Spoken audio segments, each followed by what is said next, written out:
বটগাছের মধ্যে মসজিদ, আর এটা হলো বিশ্বের সবচেয়ে ছোট মসজিদ, যেটি বিশাল বড় এক বটগাছের মধ্যেই রয়েছে। অনেকের দাবি এই মসজিদটি মাটির নিচ থেকে উঠেছে, আবার অনেকের দাবি এই মসজিদটি জিনে বানিয়েছে। এলাকাবাসীর মধ্যে অনেকের দাবি আজ থেকে 400 বছর আগে হঠাৎ কোনো একদিন সকালবেলা তারা এই মসজিদটি দেখতে পায়। আর এই মসজিদটি নিয়ে রয়েছে অনেক রহস্যময় কাহিনী, যা শুনলে আপনার গা চমকে উঠবে। তাই আজকের এই ভিডিওতে আপনাদের মাঝে তুলে ধরার চেষ্টা করব এই রহস্যময় মসজিদের ইতিহাস। তার পাশাপাশি আরো জানানোর চেষ্টা করব আপনি কিভাবে এই মসজিদটি দেখতে যাবেন। আসসালামু আলাইকুম, আমি রিয়া। আর এই রহস্যময় বিশ্বের সবচেয়ে ছোট মসজিদ রয়েছে বরিশাল। আর এটাকে দূর থেকে দেখলে মনে হয় বিশাল এক বটগাছ, আর তারপর একটু কাছে গেলেই দেখা মিলে এই রহস্যময় মসজিদ। আর এই রহস্যময় মসজিদের ভিতরে একসঙ্গে নামাজ পড়তে পারে সর্বোচ্চ 2 থেকে 3 জন। আর এই মসজিদের দুই পাশে রয়েছে 2টি জানালা, আর এই মসজিদের ভিতরে রয়েছে একটি গম্বুজ। আর এই মসজিদের ভিতরের উচ্চতা 12.5 ফুট। আর এই মসজিদে প্রবেশ করার জন্য যে দরজাটি রয়েছে সেটার উচ্চতা মাত্র 3.5 ফুট। আর এই মসজিদটি স্থানীয়দের কাছে 2টি নামে পরিচিত, একটি নাম হচ্ছে গাইবি মসজিদ, আর একটি নাম হচ্ছে গাজী কালু দরগাবাড়ির পাঞ্চেগানা মসজিদ। তাছাড়াও যদি আপনি ওই এলাকায় গিয়ে বলে বটগাছের মধ্যে মসজিদ দেখতে যাব, তাহলেও কিন্তু এই মসজিদটি আপনাকে সবাই দেখিয়ে দিবে। আর এই ভিডিওটি যদি আপনার কাছে সামান্য পরিমাণে ভালো লাগে, তাহলে দেখবেন নিচে আমার নামের পাশে ফলো লেখা আছে, চাইলে পেজটি ফলো করতে পারেন, সামনেও এ ধরনের ভিডিও পেয়ে। আর এই মসজিদের সকল রহস্য এই মসজিদকে ঘিরে থাকা বড় বটগাছটি ঘিরে। এলাকাবাসীর দাবি এই বটগাছের ডাল যদি কেউ কাটে, তাহলে তার নাকি অনেক ধরনের সমস্যা হয়, তাই কেউ ভয়েও এই গাছের ডাল কাটেন। আর এই গাছটাকে বটগাছের মতো দেখা গেলেও আসলে এই গাছটি বটগাছ না, এটি হলো একটি বিরল প্রজাতির গাছ। আর এই গাছটির আসল নাম জানা না গেলেও এলাকাবাসী এই গাছটির নাম দিয়েছে জিন গাছ। আর এই গাছ আর এই মসজিদকে কেন্দ্র করে প্রায় প্রতিদিনই প্রচুর পরিমাণে মানুষ কিন্তু এই জায়গায় ঘুরতে আসে। আর এই মসজিদটি বরিশাল সদর উপজেলা চরমোনা ইউনিয়নে চরহকলা গ্রামে অবস্থিত। আর এই মসজিদটি কত সালে বানানো হয়েছে তার সঠিক তথ্য কিন্তু ওই গ্রামের কেউই জানে না। তাদের মতো আনুমানিক 400 থেকে 500 বছর আগে এই মসজিদটি হয়েছে, অথবা মাটির নিচ থেকে উঠেছে। আসল কথা হচ্ছে আমার জানা মতে বাংলাদেশের কোন জায়গায় কিন্তু এই রকমের মসজিদ নাই। তাই অবশ্যই ভিডিওটি শেয়ার করে এই ভিডিওটি সবাইকে দেখার সুযোগ করে দিবেন। এখন কথা হচ্ছে এই রহস্যময় পৃথিবীর সবচেয়ে ছোট মসজিদ আপনি কিভাবে দেখতে যাবেন। সেজন্য আপনাকে বাংলাদেশের যে কোনো জায়গা থেকে বরিশালে আসতে হবে। বরিশালে আসার পর বরিশালের জেলখানার মোড়ে চলে আসবেন। জেলখানার মোড়ে আসার পর ওইখানে আপনি অনেকগুলো গাড়ি পেয়ে যাবেন। তাদেরকে বলবেন বেলতলা ফেরিঘাটে যাবেন। বেলতলা ফেরিঘাটে আসার পর ট্রলারে করে নদীর উপরে চলে যাবে, উপরে গিয়ে গাড়ি পেয়ে যাবে। আর তাদেরকে বলবেন বটগাছের মধ্যে ছোট মসজিদ দেখতে যাবে, তাহলেই কিন্তু তারা আপনাকে নিয়ে যাবে। তো আজকের এই ভিডিওটি এখানেই শেষ করব। ভিডিওটি ভালো লাগলে পেজটি ফলো করে ভিডিওটি শেয়ার করে সবাইকে দেখার সুযোগ করে দিবেন। তো দেখা হবে পরবর্তী ভিডিওতে। সবাইকে আল্লাহ হাফেজ।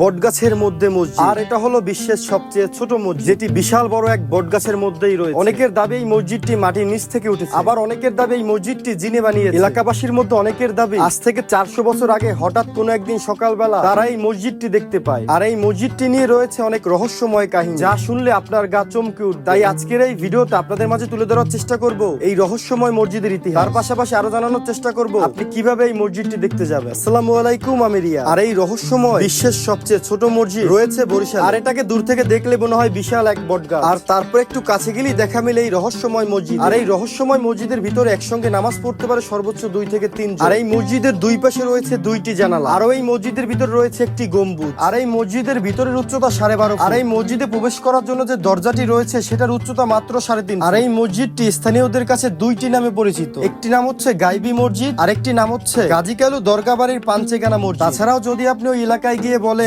বটগাছের মধ্যে মসজিদ দেখতে যাব, তাহলেও কিন্তু এই মসজিদটি আপনাকে সবাই দেখিয়ে দিবে। আর এই ভিডিওটি যদি আপনার কাছে সামান্য পরিমাণে ভালো লাগে, তাহলে দেখবেন নিচে আমার নামের পাশে ফলো লেখা আছে, চাইলে পেজটি ফলো করতে পারেন, সামনেও এ ধরনের ভিডিও পেয়ে। আর এই মসজিদের সকল রহস্য এই মসজিদকে ঘিরে থাকা বড় বটগাছটি ঘিরে। এলাকাবাসীর দাবি এই বটগাছের ডাল যদি কেউ কাটে, তাহলে তার নাকি অনেক ধরনের সমস্যা হয়, তাই কেউ ভয়েও এই গাছের ডাল কাটেন। আর এই গাছটাকে বটগাছের মতো দেখা গেলেও আসলে এই গাছটি বটগাছ না, এটি হলো একটি বিরল প্রজাতির গাছ। আর এই গাছটির আসল নাম জানা না গেলেও এলাকাবাসী এই গাছটির নাম দিয়েছে জিন গাছ। আর এই গাছ আর এই মসজিদকে কেন্দ্র করে প্রায় প্রতিদিনই প্রচুর পরিমাণে মানুষ কিন্তু এই জায়গায় ঘুরতে আসে। আর এই মসজিদটি বরিশাল সদর উপজেলা চরমোনা ইউনিয়নে চরহকলা গ্রামে অবস্থিত। আর এই মসজিদটি কত সালে বানানো হয়েছে তার সঠিক তথ্য কিন্তু ওই গ্রামের কেউই জানে না। তাদের মতো আনুমানিক 400 থেকে 500 বছর আগে এই মসজিদটি হয়েছে, অথবা মাটির নিচ থেকে উঠেছে। আসল কথা হচ্ছে আমার জানা মতে বাংলাদেশের কোন জায়গায় কিন্তু এই রকমের মসজিদ নাই। তাই অবশ্যই ভিডিওটি শেয়ার করে এই ভিডিওটি সবাইকে দেখার সুযোগ করে দিবেন। এখন কথা হচ্ছে এই রহস্যময় পৃথিবীর সবচেয়ে ছোট মসজিদ আপনি কিভাবে দেখতে যাবেন। সেজন্য আপনাকে বাংলাদেশের যে কোনো জায়গা থেকে বরিশালে আসতে হবে। বরিশালে আসার পর বরিশালের জেলখানার মোড়ে চলে আসবেন। জেলখানার মোড়ে আসার পর ওইখানে আপনি অনেকগুলো গাড়ি পেয়ে যাবেন। তাদেরকে বলবেন বেলতলা ফেরিঘাটে যাবে। বেলতলা ফেরিঘাটে আসার পর ট্রলারে করে নদীর উপরে চলে যাবে, উপরে গিয়ে গাড়ি পেয়ে যাবে। আর তাদেরকে বলবেন বটগাছের মধ্যে ছোট মসজিদ দেখতে যাবে, তাহলেই কিন্তু তারা আপনাকে নিয়ে যাবে। তো আজকের এই ভিডিওটি এখানেই শেষ করব। ভিডিওটি ভালো লাগলে পেজটি ফলো করে ভিডিওটি শেয়ার করে সবাইকে দেখার সুযোগ করে দিবেন। তো দেখা হবে পরবর্তী ভিডিওতে। সবাইকে আল্লাহ হাফেজ।